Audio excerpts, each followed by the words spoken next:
Each of these rappers picked a fight with Anthony Fantano, with Lil Xan's call-out being one of the more aggressive. Back in 2018, he released his first studio album Total Xanarchy, which was universally reviewed as being pretty terrible. But no one was as harsh as Anthony Fantano, who began his review with a pretty brutal statement. We're not even at the halfway point of the year yet, and this is one of the worst things I've heard all year. Fantano proceeded to call Xan extremely stupid. He sounds like he barely has a pulse half the time, and most of his songs don't really have much more than 10 words to their name because I don't think he could commit more than 10 words to memory for a single track. With the album's only decent segments being made by other people. Really, the only thing that gives any of these tracks credibility are the features. Xanarchy was therefore given the infamous not good rating, being only the 17th album Fantano had ever given the title to. As explained by his Reddit, not good is worse than zero. This project is a non-starter. Which Lil Xan understandably wasn't happy about, as when Fantano came up during a No Jumper podcast, Lil Xan was quick to offer his opinion. 10 out of 10. Needle drop? Yeah. Oh, wow, really? Needle drop?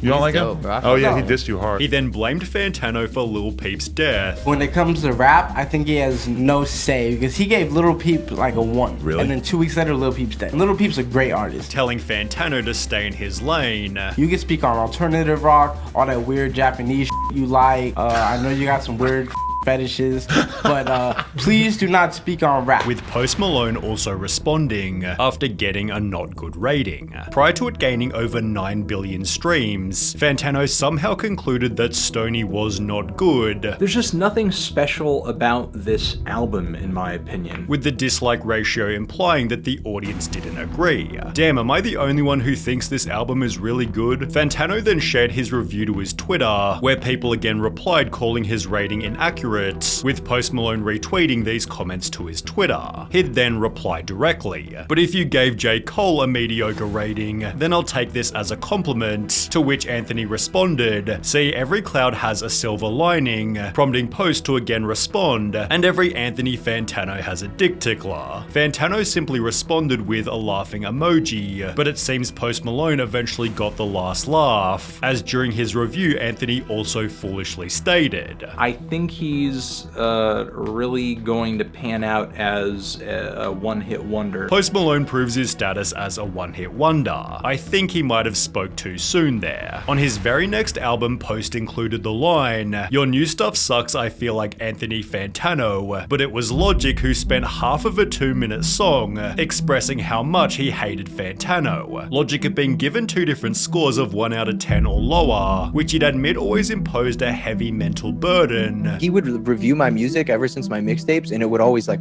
me up because he would always basically say how I wasn't like good enough. The extent of which only being revealed when he'd put out La Donda roughly 2 years later. About halfway through the song, Logic begins an unexpected rant. "Anthony Fantano, you plaid shirt wearing mother effer. I used to hate you cause you'd crap on my music. I used to fantasize about murdering you, choking you to death." He was trying to make the point that the feedback was ultimately helpful, although it wound up making Fantano very uncomfortable, who'd spend 3 minutes speechless after playing the song on stream. He'd eventually respond by stating, I don't know if I'm cool with that, you know? I mean, it's how you feel, but it's a little weird. Like, hey, my reviews aren't that big of a deal. I'm not here to hurt you. I'm not here to hurt anybody. After which Logic dressed as Anthony to review some of Anthony's reviews. Fantano and Logic's relationship is just downright confusing, but with Tyler the Creator it's much more cut and dry. Fantano was supportive of Tyler's earlier projects, so when he'd then give Cherry Bomb a pretty bad rating, I'm feeling a strong 3 to a light 4 on this album. Tyler wasn't super happy. He'd tweet, "Album been out for 30 hours. How can you review it? Listen to it for a while," with comments on the review agreeing. "First time I listened to it, 3 out of 10. Now after 10 listens or so, 7 out of 10. However, even after listening to it for a while, Fantano never changed his mind about the album, stating Cherry Bomb is still bad bad even 9 years later. This record stinks. It still stinks. I can't stand it. I really can't. I feel like it's aged worse. It sounds worse than it did when it came out. In the process, Fantano calls Cherry Bomb the worst record in his discography. But with the album's poor reception came a silver lining. Tyler explained in Flower Boy: A Conversation that after Cherry Bomb got terrible reviews, he knew his next album would have to be amazing, or his career was probably over. Learning from Cherry Bomb's mistakes, he'd put out Flower Boy, Igor, and Call Me If You Get Lost, which Fantano gave each at least 8 out of 10 or higher, aka a rating MGK could only ever dream of. In fact, Fantano had reviewed 4 of MGK's projects, giving them scores of not good, 0, 1, and 3, with the not good rating on Tickets to My Downfall, prompting an indirect response from MGK on Twitter. One of his fans had written, "I'm listening to Machine Gun Kelly's pop punk album. The Zoomers are gonna put this in the Rolling Stones top 500 in 2030, to which MGK responded, and they will be right. Critics try to take jabs at all the bands your generation loved during their moment, and then understood its importance in hindsight. It's made from pure love. The universe can't deny that." Anthony, however, only continued to clown him, writing, "When the Queen died, RIP. The Queen will never get to hear MGK save pop punk." When he and Trippie Redd then announced a collab mixtape, Fantano responded with the classic Star Wars meme, pushing MGK to the point of responding directly.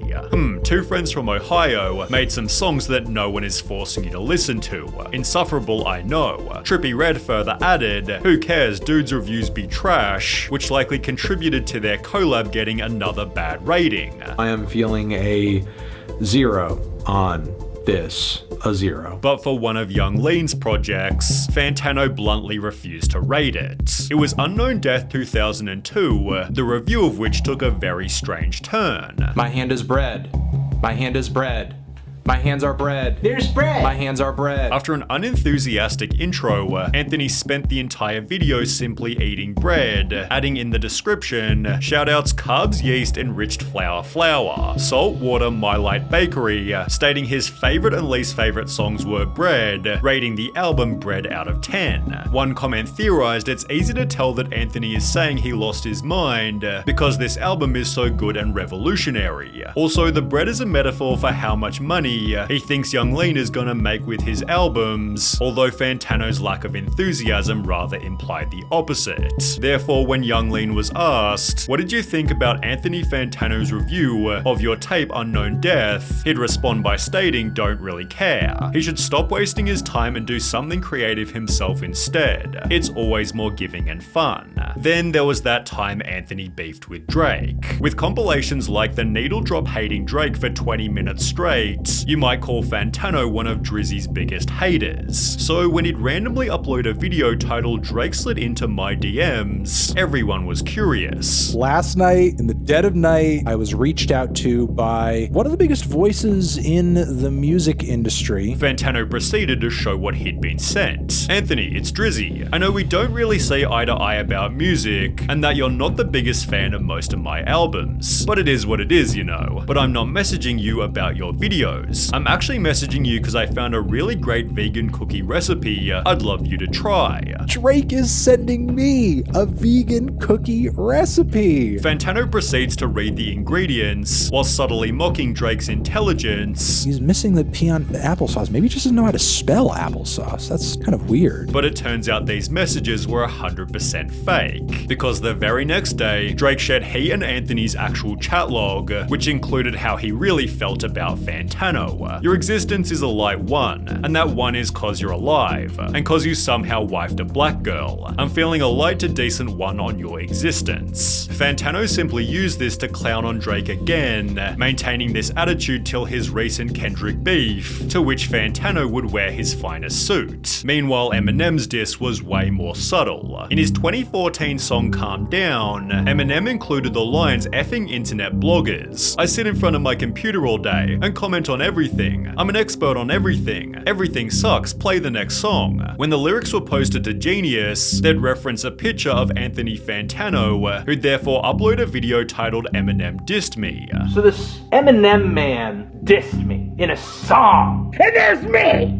There's a picture of me! Now, Eminem hadn't specified who the diss was aimed at, but 8 years later in 2022, West Side Boogie implied it was Anthony. What advice has he given you that's really stuck with you? Me not taking blogs personal when they give me like bad ratings. Like it was this dude named Anthony Fantano. His name like Needle Drop on YouTube. He like famous for like rating people albums. Oh Lord. He gave Eminem a 2. So Eminem was like, yo, he give me bad grades every time. You can't take that personal because like some people just not gonna understand it. Eminem's clearly aware of Fantano's ratings, although doesn't follow them as closely as Ronnie Radke, who's currently suing Fantano for one of his reviews. The two began feuding in early 2023 when Fantano called Watch the World Burn one of the worst songs of the year. This song will be in my top 10 worst songs of the year video. We don't know what the other 9 are yet, but this is one. Offended, Ronnie took to Twitter writing, "At the Needle Drop is like the Paris Hilton of music critics. Looks 25 years older than he is, and nobody will care about him in 3 years." To which Anthony responded, "Over the past decade, I objectively look like I've put on fewer years than Mr. Radke, and I've had fewer trips through the legal system as well," referring to Ronnie's 2-year prison stint back in 2008. Fantano attached 4 pictures to articulate his point, to which Ronnie again replied, "Well, truthfully, the right picture was taken in 108-degree weather in an Arizona parking lot on stage. The other was taken 5 years later." Anthony, I hate to break it to you. The blonde picture is me 7 years after the live photo of me. So you complimented me. Fantano then accused Ronnie's followers of being Indian bots, prompting Ronnie to predict, "We all know what happens to mostly negative critic YouTubers. Another YouTuber will make a video called What Happened to Anthony Fantano in 2 years tops. Fantano would rather upload a video titled This Guy Sucks, talking about how Ronnie couldn't handle criticism, whilst mentioning the darker things the singer's been accused of." He's had domestic violence charges too against him, which were ultimately dismissed, true, but the fact that all of this behavior is piling up here is quite sussy-wussy. In the process, Fantano trolled. Ronnie Radke is the most talented, moral, intelligent, and groundbreaking artist the music industry has ever seen. His catalog is utterly timeless, and I'm honored to call him my friend, lover, and husband. Thank you for all your years of laughter and companionship, Ronald, who then responded with his own tweet. "Hey guys, I'm Anthony Fantano, newly divorced. After my YouTube stint, I'll be working at an elementary school, reading books to 2nd graders, whilst attaching some pretty funny pictures." This led Fantano to post another video, calling Ronnie's new song terrible. We have a big dose of cringe for you guys today, as we have a brand new Falling in Reverse track titled Ronald. After which their beef hit a whole new level. Falling in Reverse frontman Ronnie Radke has filed a defamation lawsuit against music critic Anthony Fantano. The lawsuit centers on a video Fantano released titled This Guy Sucks, in which, if you remember, Fantano talked about some of Ronnie's accusations. This man just said that I sexually assaulted someone, pretty much. He's implying that I did it. 100% I had zero contact with her. I sued this woman and won because I would never do something disgusting like that, you loser. And yes, my domestic violence got dropped because that didn't happen either. Sir, this makes you liable in court. I will sue the ever-living beep out of your ass. I will take everything you have. The lawsuit claims Fantano's video goes beyond the bounds of permissible commentary and extends well into the realm of actionable innuendo, unfounded rumor mongering, and outright untruth. Why does Ronnie take everything so personally? Lol, most people just kind of ignore haters and go about their day. It seems like he takes it to such heart and lashes out. The situation hasn't yet been settled, but suing after being criticized never looks good.